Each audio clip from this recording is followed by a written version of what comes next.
All right, welcome back to another edition of this week's Post with the Most. And this week's post goes to Gaetano Nino DiNardi, who is a VP of Growth at Aura. The reason why I picked this post is he makes several good points in the post itself. His post is all about how most people online are digital lurkers. They'll read through your post, but they'll never engage. Ex bosses, former coworkers, and beyond. They refuse to give you the satisfaction of a like or drop an encouraging comment on your post. But they are watching, they see everything. What does this mean for advertisers? Impressions matter even if you don't get the click. So you better be writing damn good copy because the lurkers stay a lurking.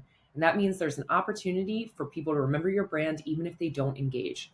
Personally, I read ads online all the time, but rarely click. What's the takeaway for marketers obsessing over CTR and CPC? Write better copy and deliver a great marketing message because lurkers be lurking. I love this post so much. Number one, because I think it serves as a great reminder for you all who are creating content. The thing is, most people won't like or comment on your post. They're either busy or lazy, or they did something else, like screenshot it and save it for later. It doesn't mean that they weren't touched, moved, or inspired by what it is that you shared. True story. A couple of years ago, I had an email inquiry come in for a speaking engagement from the United States Air Force. I was a little perplexed and I said, "How did you guys learn about me?" The gentleman said, "We read all of your content on LinkedIn." I jokingly laughed back and said, "Well, I'd appreciate a like or a comment every now and again. I never see you all." But that is actually the reality for most of the authors and executives we work with.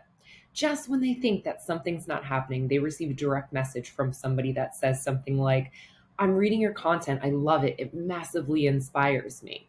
You'll be surprised who takes note of the content you create. So I love this post because that is just a key lesson for content creators in general. I also love it because of how he structures it. And this is where we can pull inspiration for the content that we're creating. So he starts by stating a pain point or a challenge his target demographic is experiencing. He's saying, "Hey, are you sick of not getting engagement or comments on your post? Most people aren't going to give it to you." Immediately, I'm like, yes, I know that feeling. I have thousands of impressions, but the engagement rate can sometimes not be parallel to that. So he really empathizes with what his audience is feeling, and then he gives a prescriptive solution to that in the manner of keep at it and keep writing damn good copy because ultimately, sooner rather than later, they will engage. And statistically speaking, they won't do that until about the sixth or seventh plus impression.